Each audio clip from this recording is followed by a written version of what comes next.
Κυρίες και κύριοι, γεια σας. Σας καλωσορίζουμε στο ράδιο 7 γραμμό στην εκπομπή «Βγαίνοντας από το Μάτριξ». Μία αρκετά σημαντική εκπομπή, καθώς το θέμα μας είναι οι ευρωεκλογές, καθώς οι πολίτες καλούνται στις 9 Ιουνίου να ψηφίσουν τους αντιπροσώπους τους.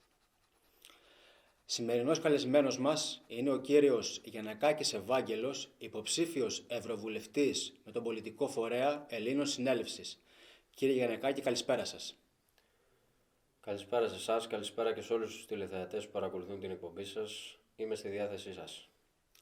Κύριε Γιαννακάκη, όταν μιλάμε για ευρωεκλογές, αντιλαμβάνομαι ότι μιλάμε και για Ευρωπαϊκή Ένωση. Το θέμα που θέλω να θέσω και η ερώτησή μου είναι τι ακριβώς είναι η Ευρωπαϊκή Ένωση και ποιος ο λόγος ύπαρξής της. Καταρχήν, όπως πολύ σωστά είπατε, βρισκόμαστε σε μια προεκλογική δράση και σε μια προεκλογική εκστρατεία, διότι βρισκόμαστε λίγες μέρες πριν τις ευρωεκλογές. Μια δράση όμως την οποία δεν βλέπουμε να υφίσταται, τουλάχιστον έτσι όπως υφίσταται στις βουλευτικές εκλογές από τα κόμματα. Άρα βλέπουμε μια απαξίωση όσον αφορά τις ευρωεκλογές και από την πολιτική σκηνή αλλά και από τον Έλληνα πολίτη, που αυτό βέβαια απορρέει από την πολιτική σκηνή, διότι δεν βλέπουμε κάποια προεκλογική δράση όλων των κομμάτων όπως πράττουν στις βουλευτικές εκλογές. Βλέπουμε μόνο να επιλέγουν διάφορα πρόσωπα, είτε από τη showbiz, είτε δημοσιογράφους, είτε ανθρώπους οι οποίοι έχουν δράσει στην τηλεόραση, είτε και στον αθλητισμό, όπως έχουμε δει επανειλημμένως και άλλα χρόνια, για να μπορέσουν έτσι να τραβήξουν ψήφους από τους πολίτες. Όσον αφορά όμως την Ευρωπαϊκή Ένωση, εδώ θα πρέπει να μπει μια βάση στο τραπέζι μας για να ξέρουμε γιατί μιλάμε, γιατί σήμερα ο κάθε ένας μπορεί να το έχει στο μυαλό του όπως θέλει. Όταν μιλάμε για Ευρωπαϊκή Ένωση, μιλάμε για μια συμφωνία των κρατών μελών για το πώς θα ζήσουν. Μιλάμε για μια Ευρωπαϊκή Ένωση που δημιουργήθηκε μετά από το Β' Παγκόσμιο Πόλεμο, που καθαρά αυτό το κοινοπρακτικό έχει εμπορικό χαρακτήρα, για μια ελεύθερη αγορά ανάμεσα στα κράτη-μέλη της Ευρώπης, για να μην μπορούν έτσι να υπάρχουν διάφοροι κερδοσκόποι, μεσάζοντες, κάτι το οποίο αν δούμε τη χώρα μας θα δούμε ότι έχει μείνει μόνο ως θεώρημα και δεν έχει περάσει ποτέ ως πρακτική εφαρμογή. Για να το δώσουμε όμως λίγο να το καταλάβει και ο Έλληνας πολίτης, σήμερα δεν υφίσταται Ευρωπαϊκή Ένωση χωρίς τα κράτη. Άρα τα κράτη συστήσανε την Ευρωπαϊκή Ένωση. Ναι, αλλά και τα κράτη δεν υφίσταται χωρίς τον πολίτη. Άρα ο πολίτης είναι αυτός που συστήνει το κράτος και ο πολίτης είναι αυτός που συστήνει στην ουσία και την Ευρωπαϊκή Ένωση. Στην ουσία, για να μπορέσει να το καταλάβει μέχρι και ο τελευταίος Έλληνας πολίτης, φανταστείτε ότι είμαστε 10 άνθρωποι και έχουμε 10 εταιρείες και αποφασίζουμε για κοινό όφελος και των 10 εταιρεών που προϋπάρχουν με τους μετόχους να φτιάξουμε μια υπερεταιρεία για κοινό όφελος. Αυτό ακριβώς είναι η Ευρωπαϊκή Ένωση, τίποτα λιγότερο και τίποτα περισσότερο. Η οποία Ευρωπαϊκή Ένωση δεν έχει τίποτα άλλο από κτίρια και από υπηρεσίες, όπου εκεί μέσα υπάρχουν εκπρόσωποι των πολιτών και των κρατών για να εξυπηρετήσουν το συμφέρον του κάθε πολίτη. Δεν αποφασίσαμε ποτέ με την Ευρωπαϊκή Ένωση να νομοθετεί και να φέρνει νόμους μέσα στην Ελλάδα, κάτι το οποίο βλέπουμε να ισχύει τα τελευταία χρόνια στη χώρα μας. Βλέπουμε όλοι οι νόμοι και όλο το νομικό πλαίσιο να έρχεται απ' έξω προς τα μέσα, δηλαδή από την Ευρωπαϊκή Ένωση, και να έρχεται μέσα στην χώρα μας, μέσα στη Βουλή, και απλά ούτε καν να επικυρώνεται, απλά να εφαρμόζεται. Άρα δεν αντιλαμβάνομαι ποιος ο ρόλος και του βουλευτή μέσα στη Βουλή. Άρα θα δούμε ότι σαν Ευρωπαϊκή Ένωση μέτοχος είναι ο κάθε Έλληνας πολίτης που μας βλέπει και μας παρακολουθεί. Άρα ένας μέτοχος θα πρέπει να ξέρει ακριβώς τι γίνεται στην εταιρεία του και να μην αφήνει σε άλλους να κάνουν ό,τι θέλουν, όπως έχουμε δει τα τελευταία χρόνια. Θα πρέπει αν μη τι άλλο να γίνει και ένας τεράστιος έλεγχος όσον αφορά την Ευρωπαϊκή Ένωση, διότι όπως σας είπα, η υπηρεσία είναι με γραφεία και υπάλληλους που εξυπηρετούν το δικό μου το συμφέρον. Αυτό πώς θα μπορέσει να τεκμηριωθεί με την Ελλήνων Συνέλευσης, ο έλεγχος που λέτε? Διότι η χώρα μας θα πρέπει να γνωρίζετε, για να μπορέσουμε να μπούμε σε μια κοινοπραξία και σε μια συμφωνία, όπως μπήκαμε και στο ευρώ, δώσαμε τον πλούτο μας και εγγυηθήκαμε εμείς το ευρώ. Δηλαδή δώσαμε όλο μας τον πλούτο για να εκδώσουμε το ευρώ. το νόμισμα της Ευρωπαϊκής Ένωσης. Αλλά και από τα παλαιότερα χρόνια έχουμε χρηματοδοτήσει πάρα πολλά χρήματα στην Ευρωπαϊκή Ένωση. Από το 1979 42 δισεκατομμύρια, το 85 532 δισεκατομμύρια, το 94 1,3 τρισεκατομμύρια. Και πέραν από αυτό θα δούμε ότι η Ευρωπαϊκή Ένωση έχει επιβάλει σε όλα τα κράτη-μέλη της τον ΦΠΑ, που σήμερα κάποιοι μιλάνε για τον ΦΠΑ και νομίζει σήμερα ο κόσμος ότι ο ΦΠΑ είναι χρήματα τα οποία πάνε στα ταμεία της χώρας μας. Και κάποιοι πολιτικοί κάνουν και πολιτική με το ΦΠΑ. Ο ΦΠΑ, για να γνωρίζουν σήμερα όλοι οι Έλληνες πολίτες, είναι ένας φόρος ο οποίος επιβλήθηκε από την Ενωμένη Ευρώπη στα κράτη-μέλη της για τα έξοδα, τη συντήρηση και τις ανάγκες που υπάρχουν στην Ευρωπαϊκή Ένωση. Άρα, σήμερα κακώς νομίζει ο Έλληνας πολίτης ότι η Ευρώπη μας δίνει χρήματα. Δεν έχει να σου δώσει η Ευρώπη χρήματα, διότι είναι υπηρεσία. Εσύ χρηματοδοτείς την Ευρωπαϊκή Ένωση. Εσύ πολίτη που μας κοιτάς. Μπορώ να σας διακόψω λίγο? Ναι. Τώρα δηλαδή με λίγα λόγια μας είπατε ότι το 24% Ναι. του τζίρου ενός πολίτη πηγαίνει στην Ευρωπαϊκή Ένωση. Βέβαια, σε όλα τα προϊόντα μας που έχουμε 24%. Και άμα το βάλετε κάτω το 24%, θα διαπιστώσετε ότι επειδή το 24% δεν είναι επί του προϋπολογισμού, το 24% είναι επί του τζίρου του κράτους.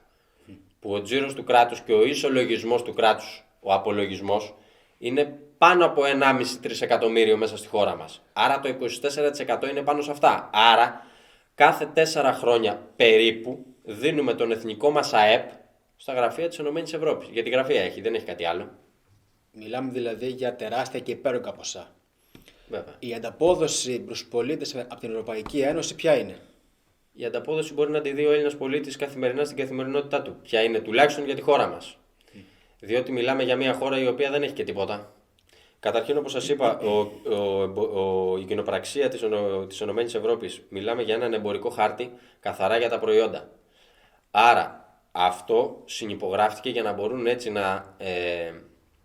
όλα τα κράτη να καλύπτουν τις ανάγκες με όλα τα προϊόντα, πράγμα που σημαίνει ότι κάθε χώρα θα πρέπει να προάγει τα προϊόντα της. Σήμερα βλέπουμε η χώρα μας να κάνει εισαγωγές προϊόντα από την Αργεντινή, από τη Βραζιλία, από όλη τη Λατινική Αμερική και βλέπουμε να κάνουμε πολλές εισαγωγές από κράτη και από χώρες οι οποίες είναι εκτός της Ενωμένης Ευρώπης. Πού είναι η Ενωμένη Ευρώπη να προστατεύσει την ίδια την Ευρώπη και τα ίδια τα μέλη της που είναι τα κράτη πάνω σε όλο αυτό που γίνεται? Και εδώ τίθεται και ένα μεγάλο ερώτημα, το οποίο είναι και ποιος ο ρόλος των Ευρωβουλευτών, μιας και υποτίθεται ότι αντιπροσωπεύουν κάθε χώρα μέσα στο Ευρωπαϊκό Κοινοβούλιο. Ο ρόλος των Ευρωβουλευτών είναι ακριβώς ο ίδιος ο ρόλος που έχουν και οι βουλευτές μέσα στη Βουλή. Άρα το Ευρωπαϊκό Κοινοβούλιο είναι μια μεγάλη βουλή που είναι για όλα τα κράτη της Ευρώπης. Δεν διαφέρει σε τίποτα από τη Βουλή. Άρα ο σημερινός Ευρωβουλευτής θα πρέπει, αν μη τι άλλο, να εκπροσωπεί τον πολίτη. Και όπως έχω πει και σε άλλη εκπομπή, δεν γίνεται να υπάρχουν παρατάξεις, να υπάρχουν εμείς είμαστε δεξιοί, εμείς είμαστε αριστεροί, αυτές είναι οι θέσεις των δεξιών, αυτές είναι οι θέσεις των αριστερών, αυτές είναι οι θέσεις των κεντρών. Ο εκπρόσωπος έχει τη θέση του πολίτη, άρα σήμερα ο κάθε ευρωβουλευτής και ο κάθε βουλευτής θα πρέπει να αντιπροσωπεύει και να εκπροσωπεί τη θέση του ίδιου του πολίτη. Άρα σήμερα ο κάθε ευρωβουλευτής έχει καθήκον και είναι χρέος του να υπερασπίζεται, αν μη τι άλλο, τα εθνικά συμφέροντα. Πείτε μου σας παρακαλώ, σε μια Ελλάδα η οποία βρισκόμαστε στα πρώτα 12 ιδρυτικά μέλη της ΕΕ, τι ακριβώς έχει συμβεί μέσα στη χώρα μας?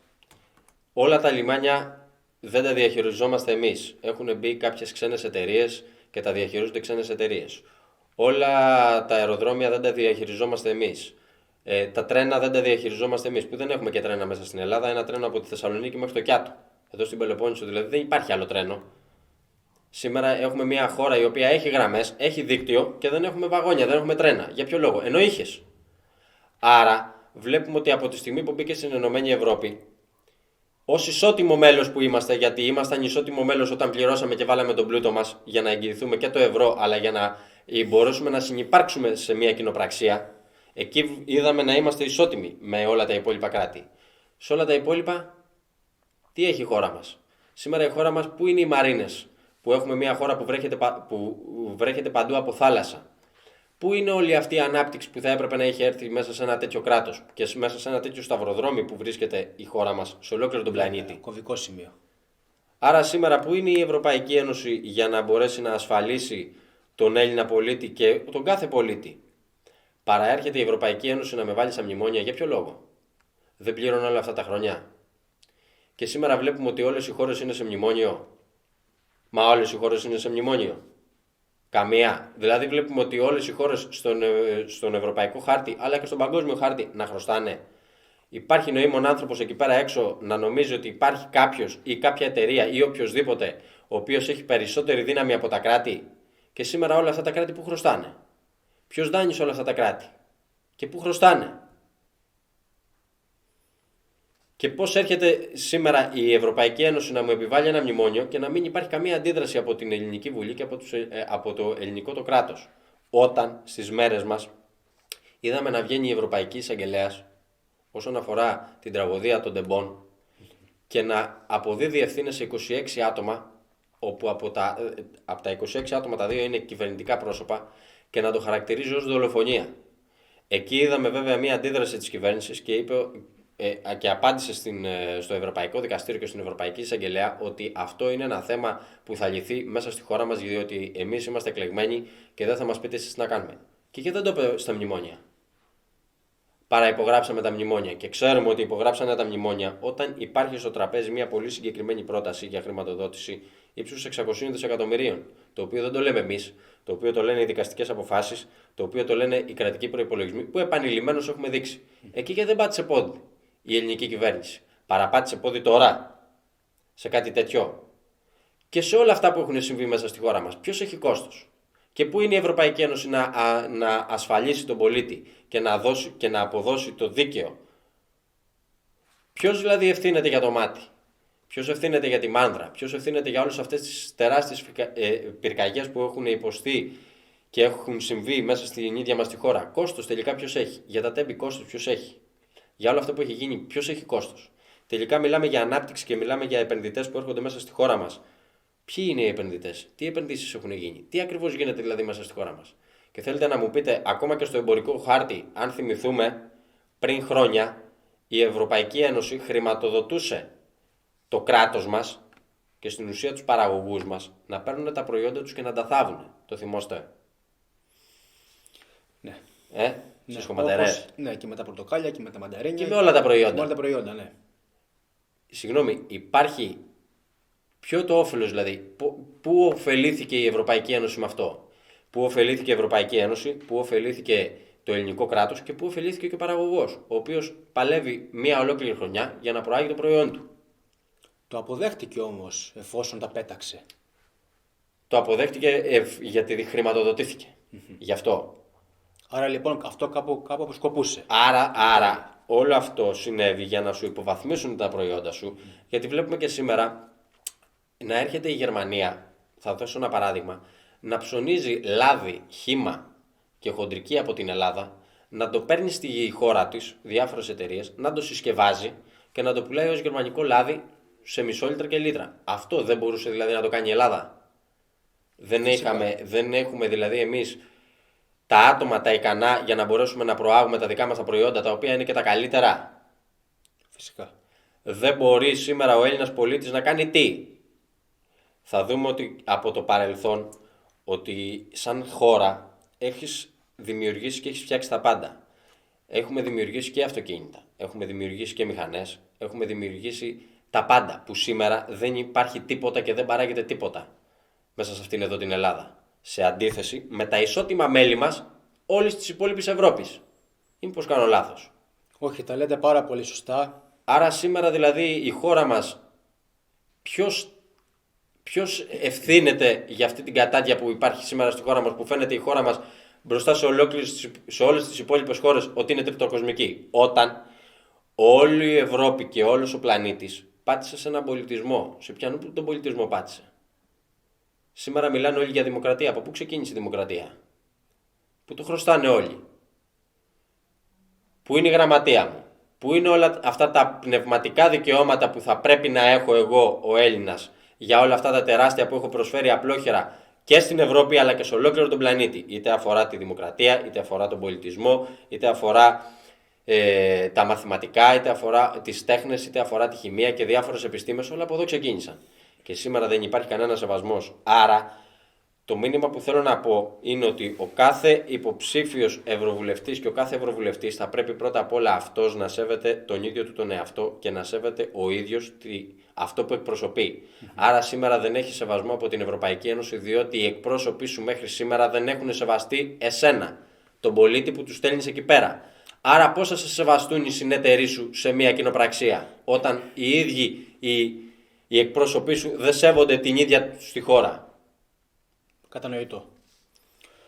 Ένα μήνυμα που θέλετε να δώσετε για να κλείσουμε και την εκπομπή μας στον Έλληνα πολίτη. Το μήνυμα που θέλω να δώσω σε όλους τους Έλληνες πολίτες είναι ότι θα πρέπει να αντιληφθούμε σήμερα την κρισιμότητα της κατάστασης, να καταλάβουμε ότι οι ευρωεκλογές είναι πάρα πολύ σημαντικές. Θα πρέπει να γίνει ένα ταμείο, θα πρέπει να μας αποδώσει σήμερα η Ενωμένη Ευρώπη τι έχει κάνει το ΦΠΑ μας όλα αυτά τα χρόνια. Γιατί εμείς δεν έχουμε δει και τίποτα ως ανταποδοτικό. Τι έχει κάνει όλους αυτούς τους δασμούς, όλα αυτά τα δισεκατομμύρια και τρισεκατομμύρια που έχουμε χρηματοδοτήσει στην Ενωμένη Ευρώπη, ακόμα και από τα τελωνία που είμαστε σαν χώρα στα υψηλότερα επίπεδα και σε τελωνία και σε ΦΠΑ, αλλά και σε όλους τους δασμούς που πληρώνουμε στην Ενωμένη Ευρώπη, και γυρίζει σήμερα η Ευρώπη να με πει εμένα ότι εγώ ευθύνομαι για ποιο.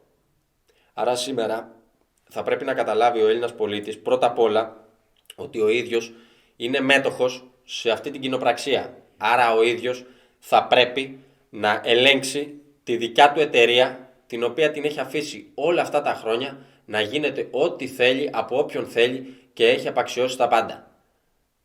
Άρα το μήνυμα που θέλω να δώσω είναι όλοι οι Έλληνες πολίτες να ψηφίσουν και να στηρίξουν την Ελληνοσυνέλευση, γιατί η Ελληνοσυνέλευση δημιουργήθηκε για έναν και μόνο σκοπό, για να επικρατήσει η αλήθεια του δικαίου. Γι' αυτό θα δείτε και όλα τα φυλάδια που μοιράζονται στην Ελληνοσυνέλευση γράφουν μια πολύ συγκεκριμένη πρόταση. Είμαστε απέναντι σε οτιδήποτε είναι απέναντι στη φυσιολογία του ανθρώπου. Και σήμερα όλοι οι νόμοι που ψηφίζονται από την Ευρωπαϊκή Ένωση και έρχονται μέσα στην χώρα μας είναι όλοι οι νόμοι απέναντι στη φυσιολογία του ανθρώπου. Άρα σήμερα ο άνθρωπος θα πρέπει να βρει τη φυσιολογία του σε ένα φυσιολογικό περιβάλλον και να ζήσει ελεύθερα στο δικό του το πλανήτη που ήρθε να ζήσει.